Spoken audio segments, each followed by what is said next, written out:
party team, from the national to the polling station executives, and even the 20-member campaign team across the over 40,000 polling stations. I think we have run a very good campaign, and we have positioned ourselves well for victory.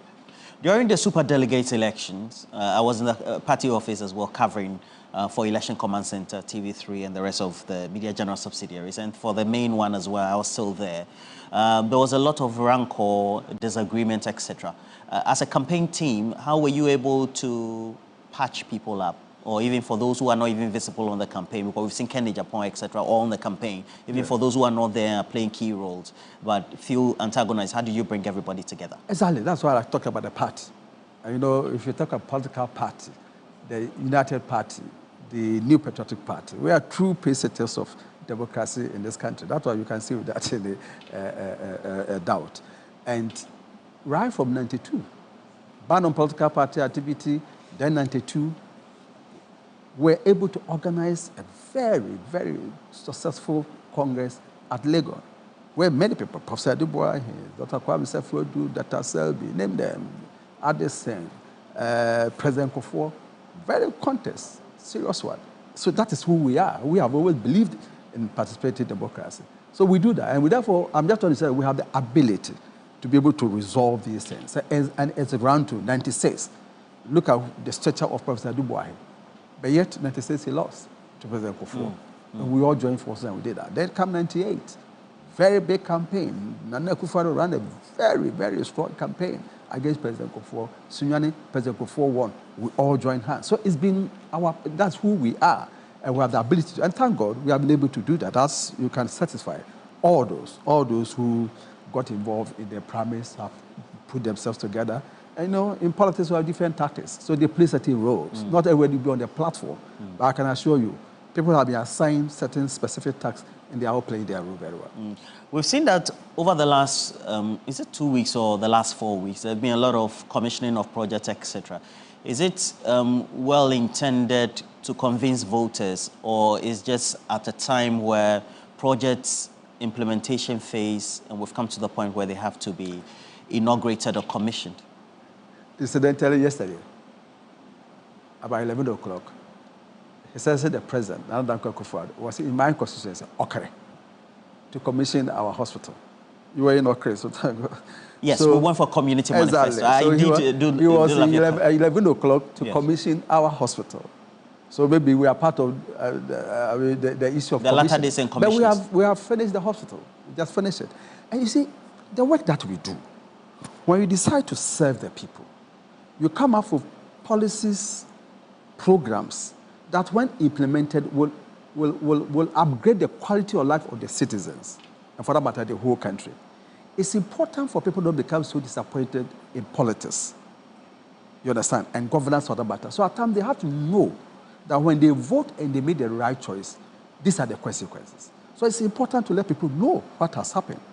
No, let me not talk about, only free high school, as if we haven't done infrastructure.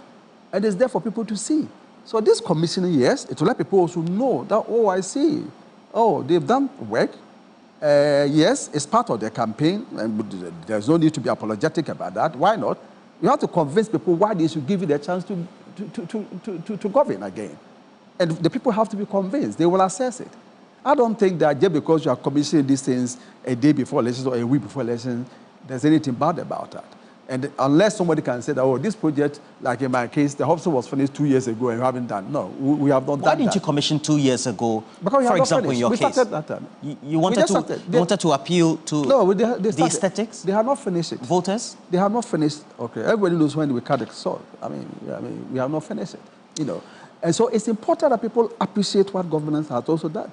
But what you are going to ask people to vote for you again. I don't know to ask you the question, did you fulfill your manifesto promise? If they're going to ask that, not everybody will say it.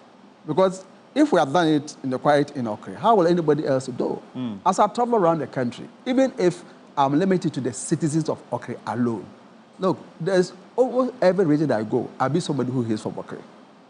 You understand? That person also needs to do that. Oh, back home, this is what has happened. And it's important that we do that. In any case, why not? It's a good thing. The government has done well. beyond free senior high school, a lot of developments throughout the country. And it's important that people get to know of it and give us the mandate again to continue the service. Since you manage the campaign, of course, we also observe and report as well. And so we know the type of messaging that's going to the voters, so to speak. As you go around, which areas can you say that the Akufo-Addo Bawumia government, if you want to rank by preference of having done well, that you're selling to the voters are? Is it economy, education, infrastructure? All aspects. All aspects. I believe we've done very well. And the records are there. And these are records that we don't make it because we are politicians. I listened to the road minister, Honorable Asenso, the other time, and those figures are brought by the civil servants. It's there.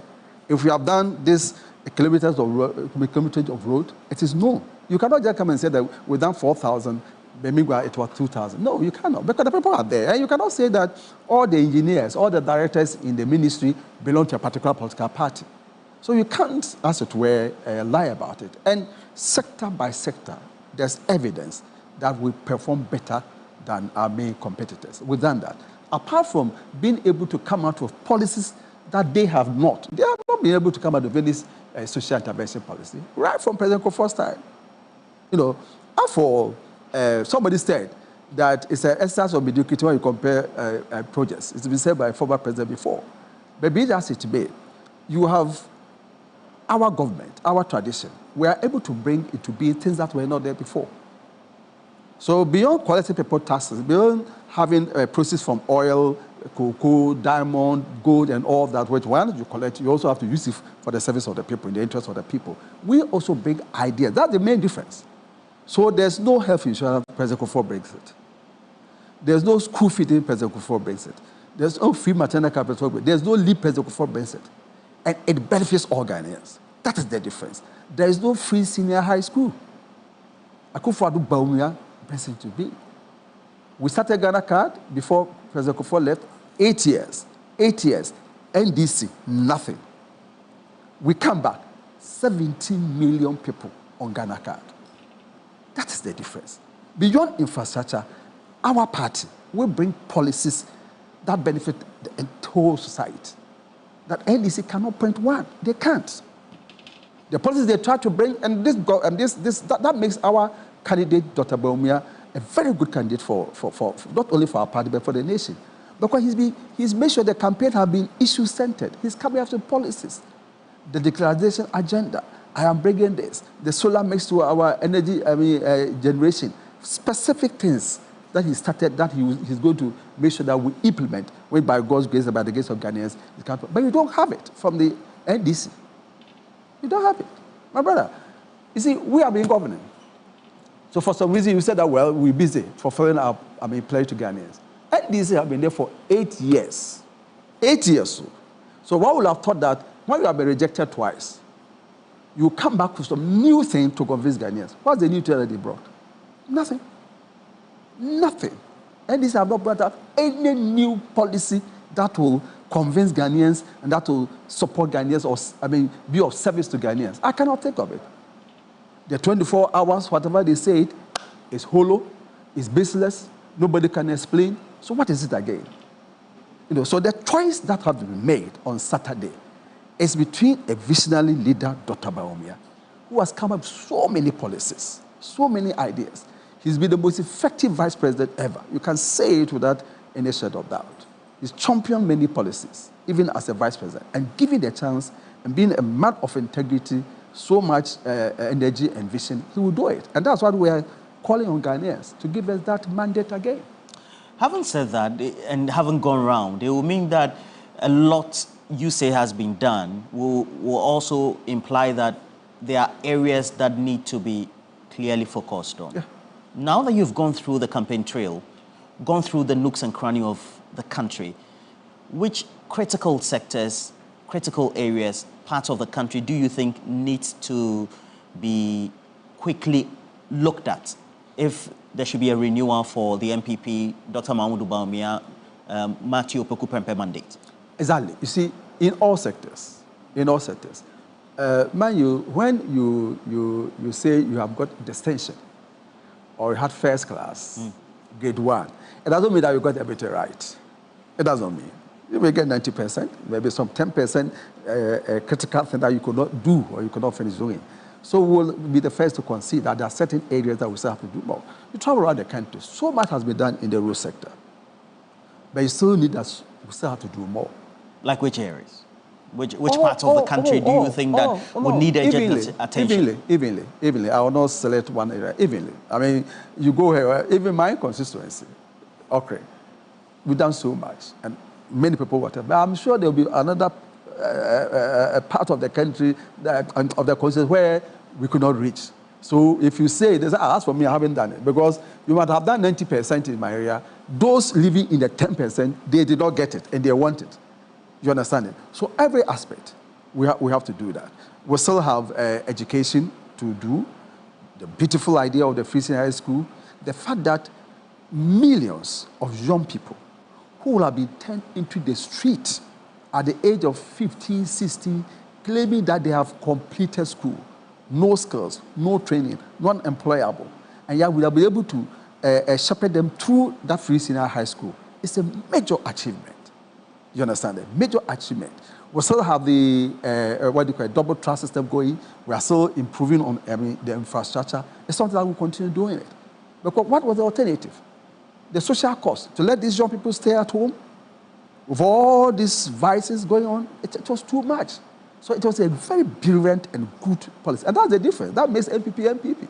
The ingenuity to think about something and make sure that it's new and then you implement it for the benefit of the whole society. That makes us who we are. You understand? So yes, we'll do more. Improve our education. The STEM, you saw Dr. Adichum, the beautiful presentation, the commission of these many schools. Yes, but we'll not say that other areas that are still not facing difficulty. We'll have to improve upon that. We'll do that. Help delivery. Agenda 111. Beautiful. Beautiful. Can you imagine finishing Agenda 111? Finishing Agenda 111 throughout the country. It's not completed. It's something that Dr. Bawumia has promised. I'm sure within the first year of our government, we'll have completed many of these Agenda 111 projects. So almost every sector, he's talking about agriculture. He said it, that look, we cannot continue this way.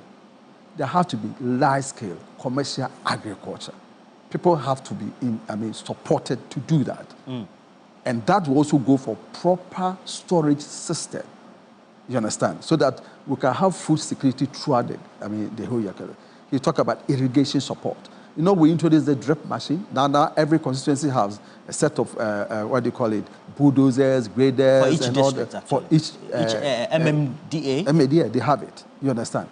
He's talking about having that same set of machinery, agri machinery for each district.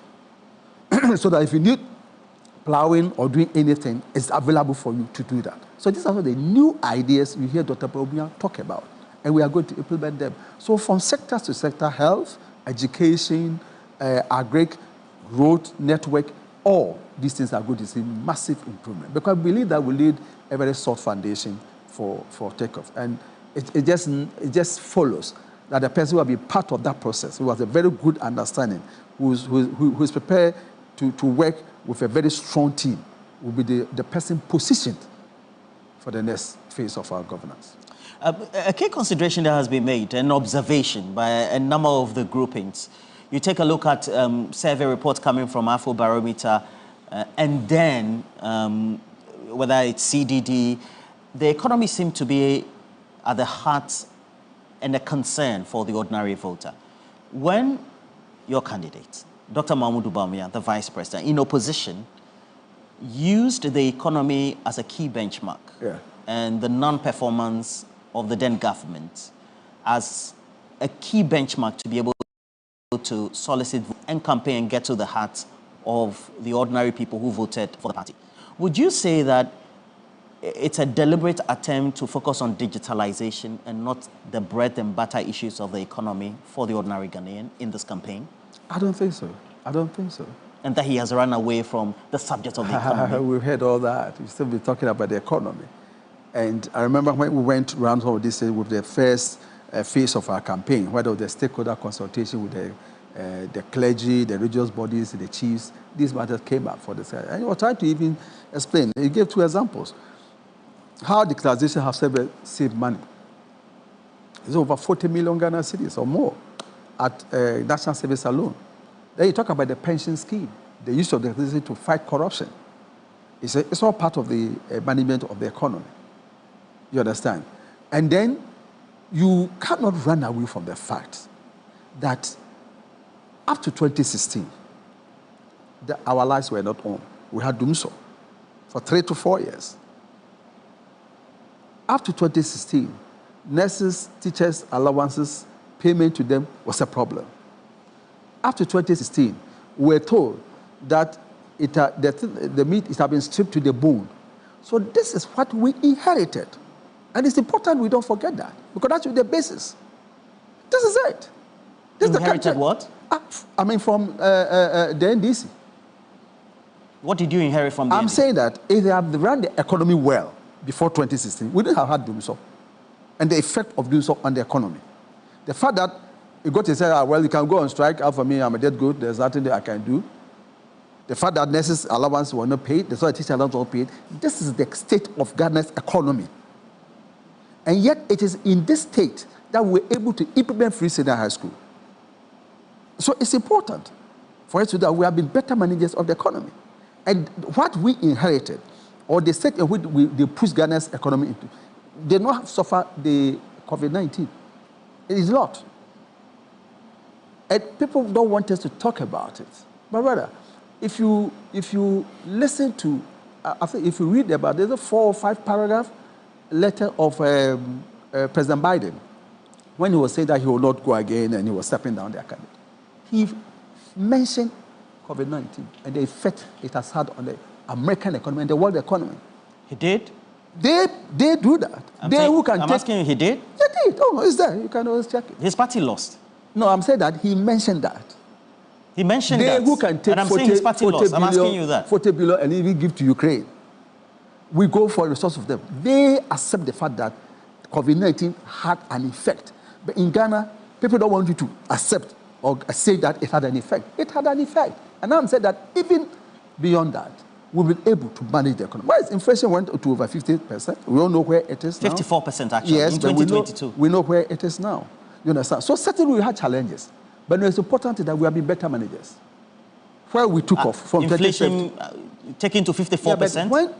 Yeah, but because and just of yesterday at 23%? But when, because of the global state we find ourselves. That's why I'm making reference to many countries that we at times support. The 54% and the 23% just yesterday is due to COVID, Russia, Ukraine? No, I'm just saying that you cannot run away from that. I haven't mentioned Ukraine. I only say that they can give Ukraine even $40 billion, but yet they are complaining of the effect of COVID-19. That's what I'm saying. And I'm saying that in spite of all this, look at the development, look at the policies and programs that we have implemented. Because the figures and all that, at the end of the day, what is the effect? The management of the economy is what we're able to do with it. And what the people benefit from it. It's not just the comparison with figures. No. So our clinics have been commissioned. Our hospitals have been commissioned and okay. We have had very good road network in the last 4 years. It's there. Many schools, many The previous administration also built I'm saying that we've had that. Are you discounting those as well? Which one is it? Because infrastructure is keenly important. I've just accepted, but the bread and matter issues, that, according to what the data is, become very important. Yeah, I've just said that all governments do that. But we have brought up many programs and policies that we have implemented. It's part of the fact that this is the state of the economy, and we cannot ignore that. There has not been doom so 3 years under Akufo-Addo here. There has not been. But it was doom so 3 years. Why was there doom so? It was the state of the budget of the economy. You cannot run away from that. Why we're not able to pay teachers and nurses?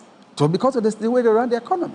And that's what we inherited. It's not as if they ran a very good economy, we inherited that, and we have messed up. It's not the case. And I'm saying that even in spite of all that, look at the new policies that we are able to implement.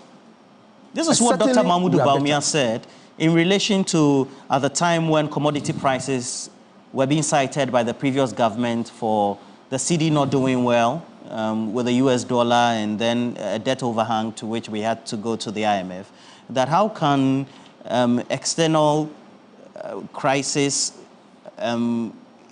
affect Ghana whilst it overlooked our neighbors, Cote d'Ivoire, the rest in the sub-region? If we compare to the same situation, you're talking about external issues affecting and being the result of the economy being in trouble. Well, the Ghana economy being in trouble is not peculiar to Ghana. It's well over. And you cannot compare what Dr. Bawumia said about those other external... Why not? Because the COVID-19, that's why I made reference to what even President Biden said. He said that it's not even world war. Dr. Bawumia referred to external crisis. No, but are you talking about the magnitude of the crisis? We are being specific now. He said that not even world wars. So it's not something that we can just, as it were, be heckling about. But it's a fact. You cannot run away from the fact. But I'm saying that in spite of all that, we have been better management of the economy. And the better management of the economy is the effect on the people. The policies that you brought. You have been able to keep millions of children who have stayed at home in school. You understand? That the other previous world could not do. And they have not brought any new idea. My brother, it's about the comparison of, we are not, the lesson is about the future. We want to entrust the fate of Ghanaians in somebody for the future. And we are saying that we have brought policies and programs that have benefited Ghanaians. We have been able to maintain the peace, the stability in this country. The other people who have been in power before have not brought any new idea for you to show clearly the pathway. They haven't. So if we are talking about the future, what will you do for the future? And it should not be too difficult to make the choice. Vice President Bawumia, our presidential candidate, certainly has shown that he has the vision, he is prepared to follow the vision, he has demonstrated that, we have brought the policies, the new ideas, is there. He said it and it's there. And you've not had any counter from the other side, our main opponents. It's good that you talk about the future because during the presidential primaries, Kenny Japon, you know him, right? He's part of the campaign. He said this about Dr. Mahamudu Bawumia, that the election was lost in 2022 when the CD plummeted. And then also inflation went to 54%. And so the person who should be elected should not be somebody who has served in government. Indeed, he came to our studio. I had an interaction with him that day. Over 7,800 people were watching at the time on social media. And he again reiterated that, I mean, going by these indicators and how Dr. Mahamudu Bawumia, as head of the economic management team, had managed the economy, shouldn't be the right person to have been chosen with your party. That was his opinion. He was very wrong. Very wrong at that time, very wrong now. If you understand government, how government works, you understand, at least, I can say I've been in 3 cabinets under the presidents. People make so much noise about economic management team. When you go to cabinet, it's the economic team committee that presents report to cabinet. Let anybody, there are some people contesting who have been in cabinet with us. Who? Oh, why? We have others who have contested who have been in government. I didn't mention you. I've said that there are people who have been in government. Who? People who are contesting. Oh, who have been in cabinet? You were in cabinet? Yeah, okay. I've said I've been in 3 different cabinets. When you go, yes, we have economic management team, but in the great cabinet subcommittee, we have the economic team, the presentation to government. But when you go to when you are in government, the executive president, the way it works, there's a big difference between the president and the vice president. And I'm telling you for a fact, there's a big difference between a president and a vice president. You can make all the suggestions, cabinet can make all that inputs. Finally, the boss starts with the president. Does it mean that we have somebody who has been a president before? So Ghanaians should be asked. I've asked for you had all the authority, you had all the power to put your policies there and implement them.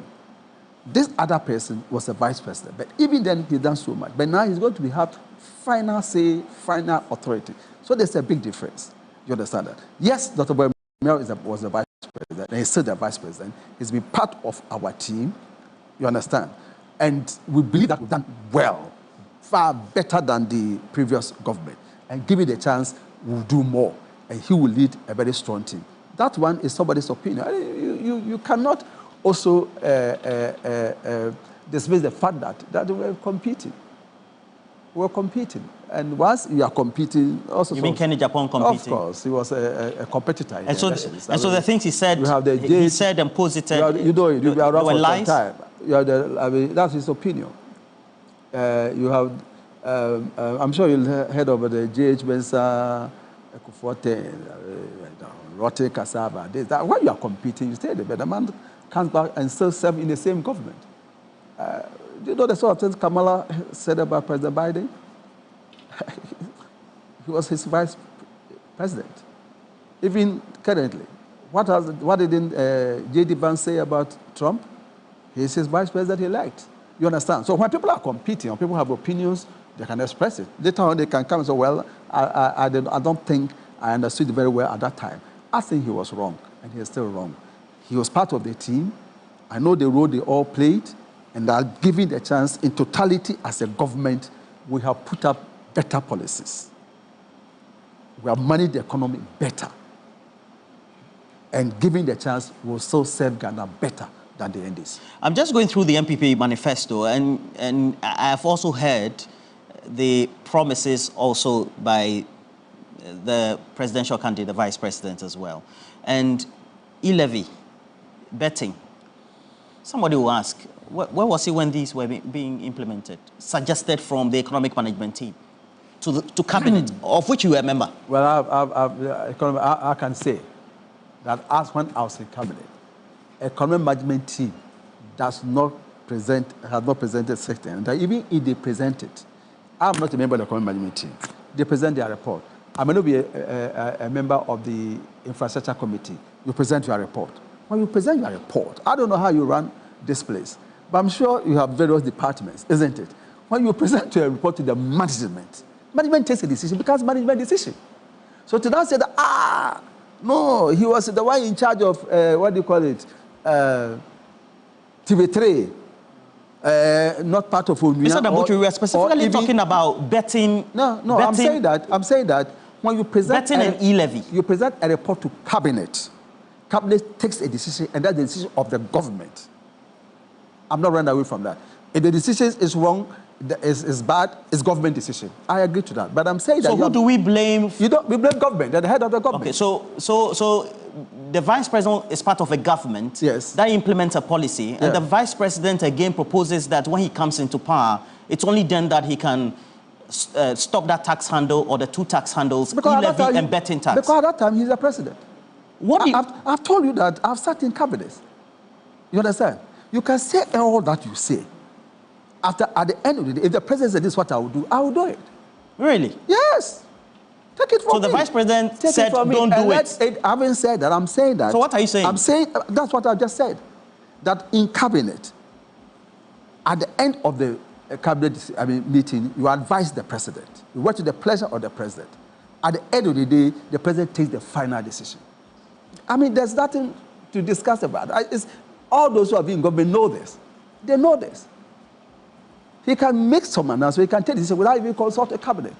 People know that. So I don't see why people are trying to make so much noise about that thing. That's what it is. Well, and he is saying that when I become president, now I have the final authority.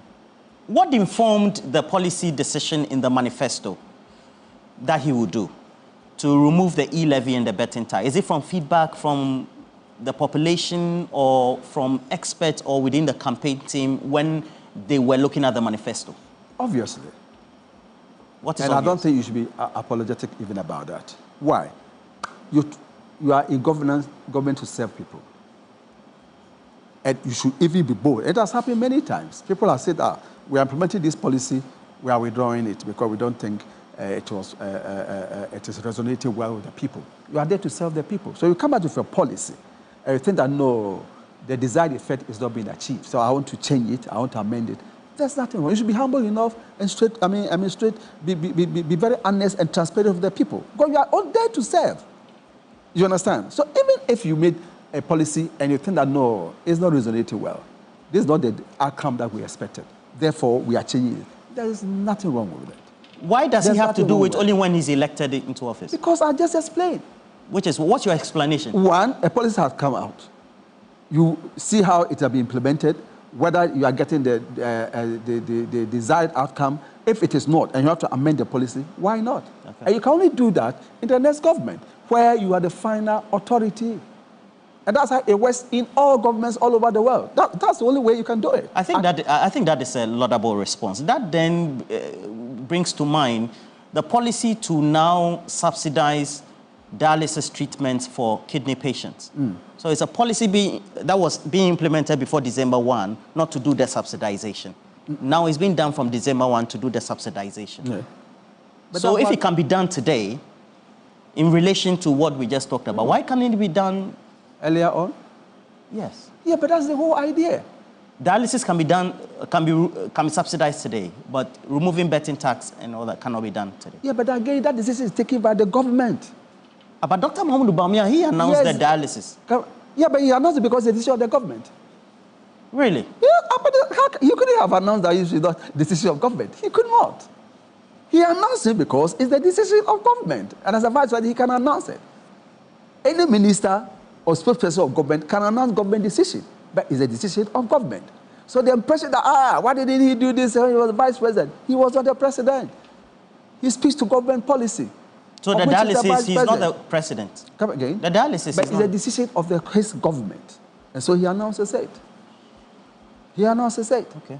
But when he becomes, well, I don't know whether I can say that. Nigerians at this time, they have thought, Oga Kwata Kwata. It's like you are the... Oga Pata Pata. Okay. It means you are the final Oga. Is that what it means? So now the vice president, Dr. Mahmoud Bawumia, the president is not the Oga Pata Pata. Oh, but what is the name? But he takes credit for a number of the policies. VICE, vice president. Yes, why not? Those that is obvious. I mean, you will not associate digitalization, even though it's part of the policy of government, with any other person, but not even with the president. Everybody knows that he's the one who spearheaded it. Okay. Everybody knows that he's the one who spearheaded drone delivery. We all know that. That was something that... the government allowed him to spearhead that. Spearheaded, and it's obvious that he spearheaded it, and we all know that. You cannot doubt that. You know, it wasn't there. And then he brings it. That's the difference between NPP and NDCU. You know, we always bring new things, new ideas that benefit the people. You don't find that in NDC. And that's why the choice for the future is for NPP to continue. Now, having gone through the campaign period, it means that today you are climaxing it. What gives you, based on the responses you've gotten across the campaign trail and the various areas, the confidence that the people want Dr. Mahmoud Bawumia? Oh, yes. We've gone throughout the country, traveled there. Touch base. You know, the first phase, he went at the regional level, met the regional House of Chiefs, met the religious leaders, met the Youth Connect, you understand? So that he has introduced in this campaign. And solicited for ideas and explain some of the policies. Because, you know, during the second phase of campaign where you are at the rally, and it's not time that you can really get the feedback. So in the first phase of the campaign, that informed many of the decisions in our manifesto. He had that interaction with them. And people get to know him, had a feel of him better. And people can testify to his humility, the fact that he listens, and the fact that he is prepared to lead a good team. Very, very honest and transparent person. You cannot stick things on Dr. Bawumia. And people have tried. It will not stick. You cannot stick him with corruption. And this is the person that Ghana needs. You understand? And there's a good team around him. And I believe that his ideas and his vision have resonated. And he has run an issue-based campaign, devoid of issues, rancor, and it's there for us to see. And so I believe that he sold himself very well. And we have a very good person who will move Ghana forward based on where we are. And Ghana will be will benefit from his administration. Because that's why we are in this business. He said that, look, I'm there to serve. My whole passion is to serve and serve and serve. And let Ghanaians upgrade the quality of life of Ghanaians, individually and as a nation. And that is his whole purpose in governance. And that's why he wants to be in this politics. And he's determined to do that. And he's shown it. As a vice president, and throughout the campaign, he's run a very, very vigorous campaign. And we are climaxing today. Yes, he had the advice of President Kufuor, who's going to be there. He has been there for him. He's now going to have the advice of his immediate boss, certain president, and Kufuor. So just see, he becomes president by the grace of God and the goodwill of Ghanaians, and you have all these people there to support you, to help move the country forward. We believe we have a very good team. We believe we have a very good message that resonates with Ghanaians. We've shown it clearly that he has the vision, he has the ideas, and give it a chance, he'll perform better than any of our opponents. And I believe that we should be given the chance to do that. Thank you for passing through our studios this morning. Thank you. All right. Great to have you. And that is Dan Botwe. And Dan Botwe currently chairs the Dr. Mahmoud Bawumia 2024 It Is Possible campaign. The climax, the campaign today, and it's taking place at the University of Ghana Sports Complex, and certainly it will be live on this channel as your election command center, and he's been here to give us an appraisal of the campaign so far, its climax, and why the candidate, the Vice President of the Republic, Dr. Mahmoud Bawumia, should be elected president come Saturday. Well, you can get the latest update of this, 3news.com, always available for you. And then certainly we also do have the available social media platforms, TV3 Ghana, across social media, and we're going to have an upload of this interaction there. But that's where we go for a break. When we come back, we do have more for you right here.